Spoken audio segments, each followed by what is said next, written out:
اگر یہ قرآن پہاڑوں کے اوپر بھی نازل ہو جائے تو آپ دیکھیں گے کہ پہاڑ ریزہ ریزہ ہو گئے ہیں.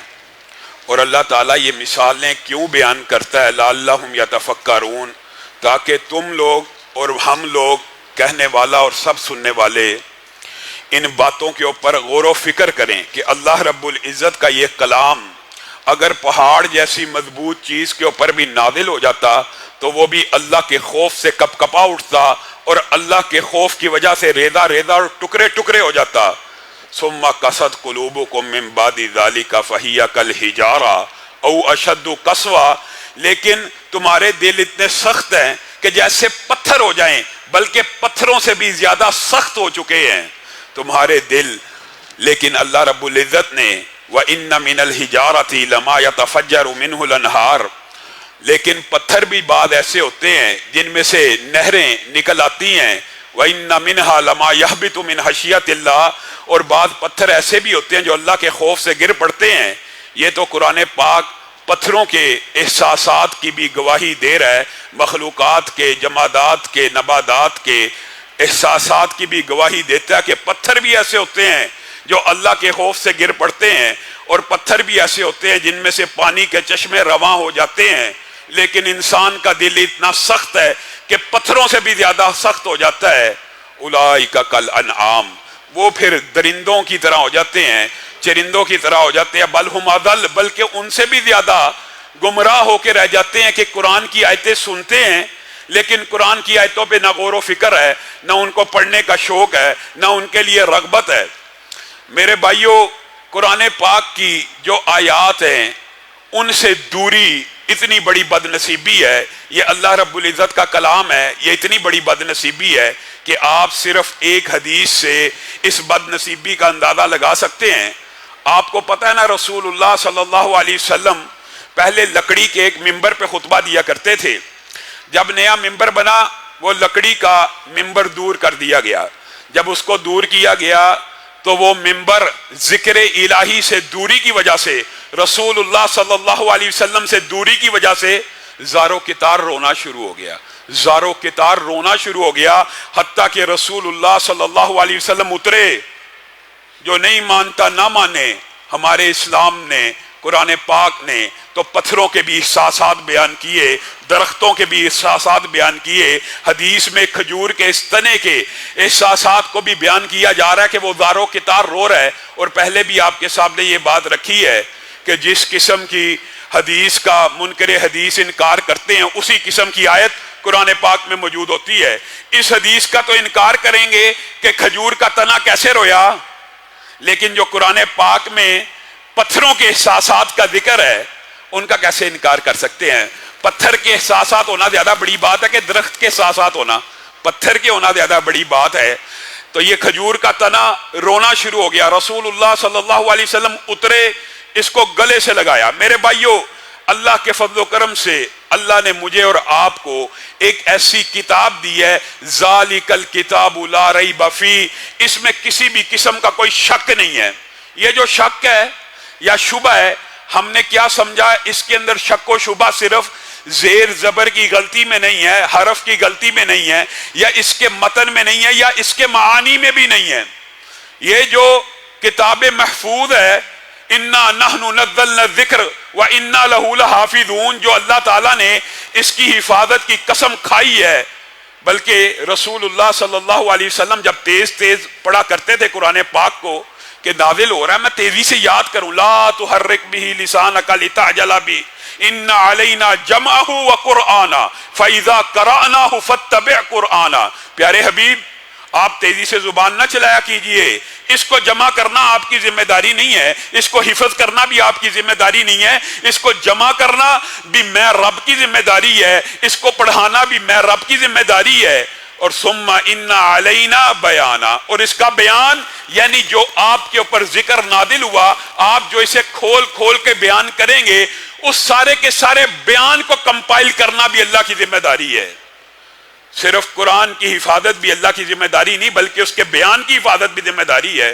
تو آپ نے کیا سمجھا کہ صرف قاری اگر سامنے کھڑا ہوتا ہے، یہ بھی ایک معجزہ ہی ہے کہ ایک قاری آگے کھڑا ہوتا ہے. کسی بھی مسجد میں، ہزاروں مسجدیں ہیں، دنیا میں لاکھوں مسجدیں ہیں، ایک قاری اگر زیر اور زبر کی غلطی کرتا ہے پیچھے 20 حافظ ٹوکنے والے موجود ہوتے ہیں.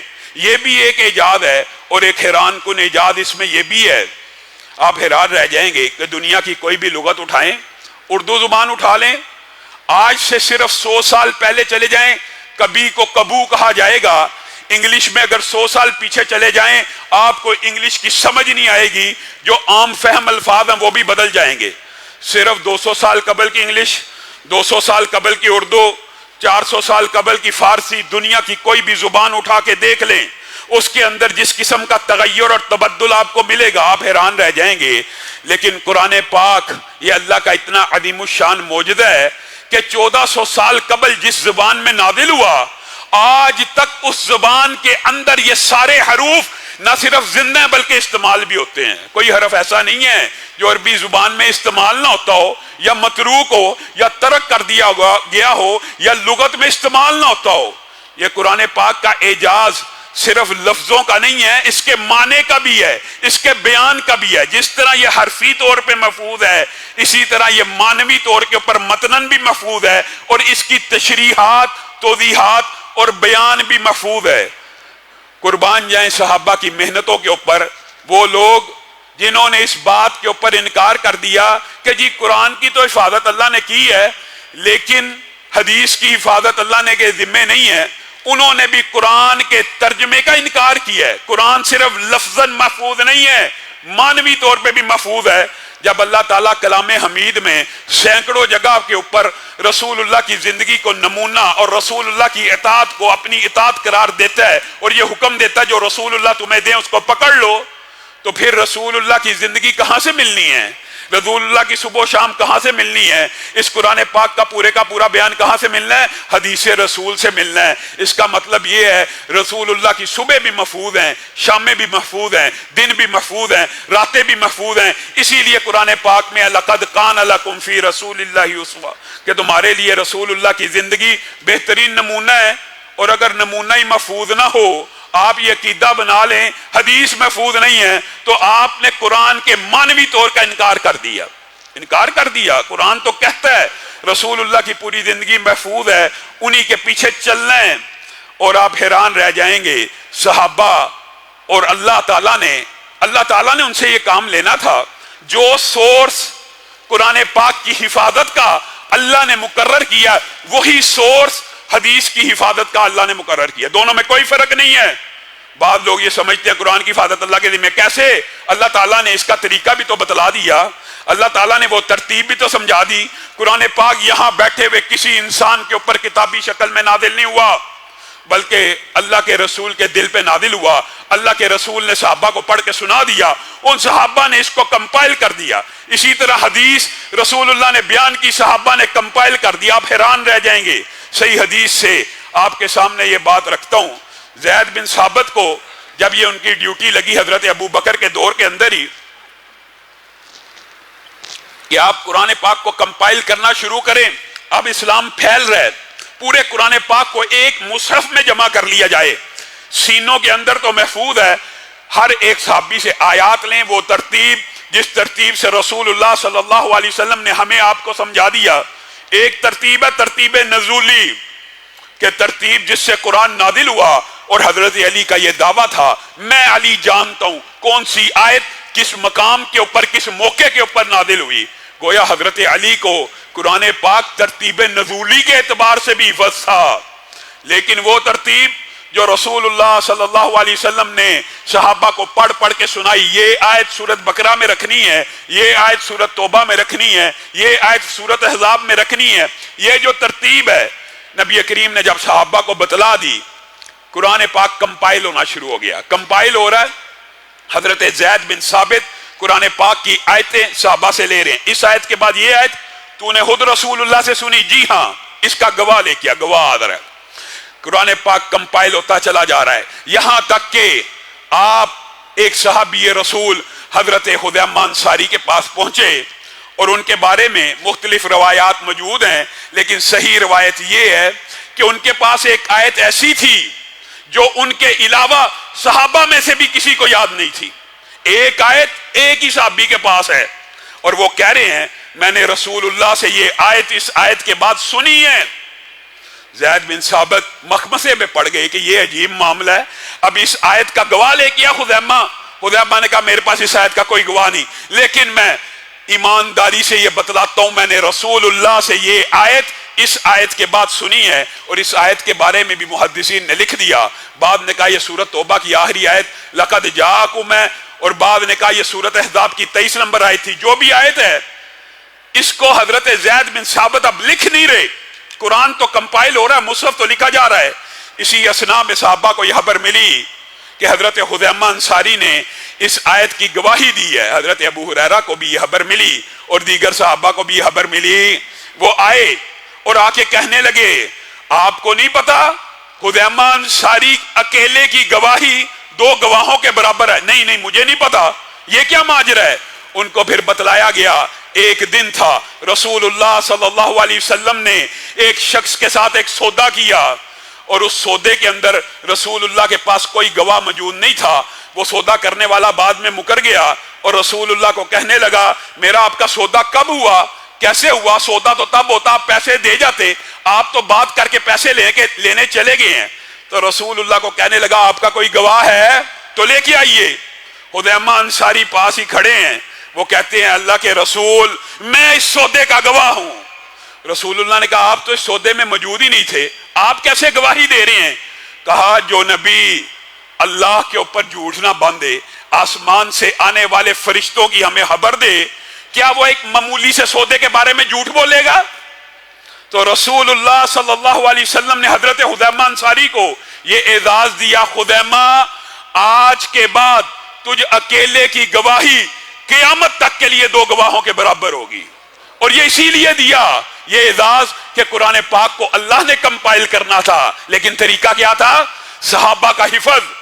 اور اللہ رب العزت نے اس بات کو قرآن پاک میں بھی بیان کر دیا۔ پرانی کتابیں نازل ہوئیں، کوئی تختی کے اوپر لکھی گئی، کوئی درخت کی چھال کے اوپر لکھی گئی، کوئی پتھر کی سلوں کے اوپر لکھی گئی۔ ابتدا میں یہی طریقہ تھا، لیکن اللہ رب العزت نے اس وقت جس وقت اس کو پڑھنے والے چند لوگ تھے اس وقت اس کو کیا کہا؟ قرآن، کہ یہ سب سے زیادہ دنیا میں پڑھا جائے گا۔ یہ کتاب وہ نازل ہو رہی ہے جس کو کائنات کے اندر، دھرتی کے اندر سب سے زیادہ پڑھا جائے گا۔ کفار حیران رہ جاتے تھے یہ رسول اللہ کیسے دعوے کر رہے ہیں، گنتی کے چند لوگ اسلام لائے ہیں اور اس کو قرآن کہہ رہے ہیں کہ یہ سب سے زیادہ پڑھا جائے گا۔ اللہ رب العزت نے اس کو نہ تختی کی اوپر محفوظ کرنے کا ارادہ کیا، نہ لکڑی کی چھال کے اوپر، نہ پتھر کی سلوں کے اوپر، بلکہ کیا اعلان فرمایا؟ بل ہوا آیات بینات فی صدور الذین اوتوا العلم، ہم اس کو قیامت تک کے لیے محفوظ کرنے والے ہیں۔ کس کے اوپر؟ زندہ دھڑکتے ہوئے دلوں کے اوپر محفوظ کر دیں گے۔ یہ طریقہ حفاظت اللہ تعالیٰ نے قرآن پاک میں بھی بیان کر دیا۔ ان کو صحابہ سے بڑا اعتراض ہے، یہ جی صحابہ نے بعد میں یہ حدیثیں لکھی تھی، جس سورت سے قرآن پاک آیا اسی سورت سے حدیث آئی۔ یہ آپ کو کس نے مغالطہ ڈال دیا کہ یہ قرآن ہی اکیلا محفوظ ہے اور اس کا بیان محفوظ نہیں ہے؟ میرے بھائیو یہ اتنی عظمت والی کتاب ہے، یہ اتنی عظمت والی کتاب ہے کہ آپ حیران رہ جائے جو بندہ اس کو کثرت سے پڑھتا ہے نا۔ اور یہ بات بھی یاد رکھیے، بعض لوگ یہ سمجھتے ہیں کہ ہم قرآن پاک اپنے بچوں کو پڑھائیں گے، اس کا کیا سکوپ ہے، اس کا دنیا میں کیا سکوپ ہے؟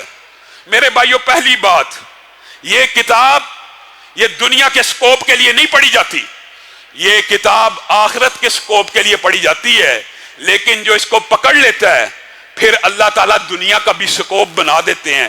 آپ کے سامنے سینکڑوں ایسی مثالیں موجود ہیں، صرف اشارہ کرتا ہوں، حتیٰ کہ یہ کتاب اتنا بڑا سکوپ بن جاتی ہے۔ لیکن یاد رکھنا اس کو صرف دنیا کے سکوپ کے لیے نہیں پڑھنا، اس کو دنیا کے سکوپ کے لیے حفظ نہیں کرنا، اس کا مطالعہ دنیا کے لیے نہیں کرنا۔ پھر جو ان کے لیے کرتا ہے وہ دنیا میں آپ دیکھ لیتے ہیں مارا مارا پھرتا ہے، اور جو اللہ کے لیے پڑھتے ہیں پھر ان کی جتنی مرضی اچھی نوکریاں ہوں، ڈاکٹر اسرار کس چیز کے ڈاکٹر ہیں اور قرآن کے ساتھ تعلق جڑا، آج ان کو میڈیکل ڈاکٹر کے طور پہ یاد کیا جاتا ہے۔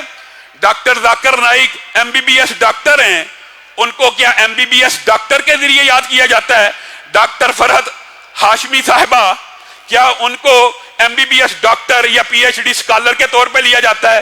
یہ قرآن کے خادم جب قرآن کو اپنے سینے سے لگاتے ہیں تو اللہ تعالیٰ دنیا میں بھی سکوپ پیدا کر دیتا ہے. لیکن حقیقت میں یہ اس لیے پڑھا جاتا ہے کہ اس کا سکوپ آخرت کے لیے. اور دنیا کا اگر آپ سکوپ چاہتے ہیں وہ بھی سن لیجئے.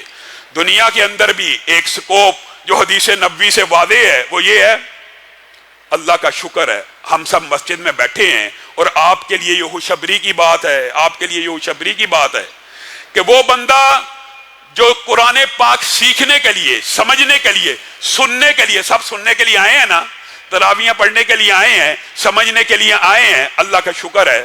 یہ سکوپ دیکھیے، کوئی وزیر اترتا ہے گاڑی سے یا صدر اترتا ہے گاڑی سے یا کوئی افسر اترتا ہے 22ویں گریڈ کا گاڑی سے، بیچارہ اتنا معذور ہوتا ہے. یہ تو خیر مذاکر میں کہہ رہا ہوں، اپنی گاڑی کا دروازہ بھی نہیں کھول سکتا. وہ بیچارہ ڈرائیور اترتا ہے دوسری سائڈ سے آتا ہے، اس کا دروازہ کھولتا ہے، اس کے سامنے ریڈ کارپٹ بچھا دیا جاتا ہے، اس کی جوتی کو مٹی نہ لگے.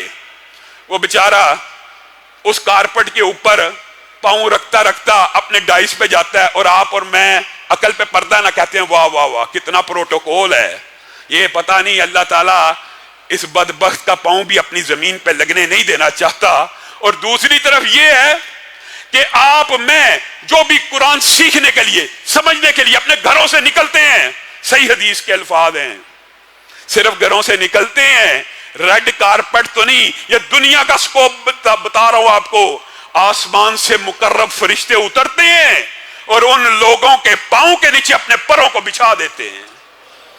دنیا کا سکوپ بھی اگر چاہیے تو قرآن پڑھنے کے لیے نکلو. اور اسی پر بس نہیں ہے، دوسری حدیث کے الفاظ عجیب ہیں.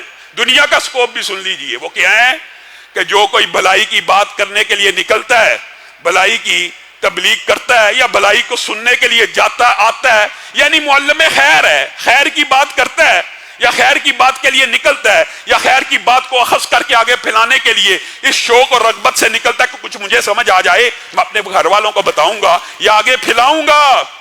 اس کے لیے دنیا کا بھی سکوپ یہ ہے.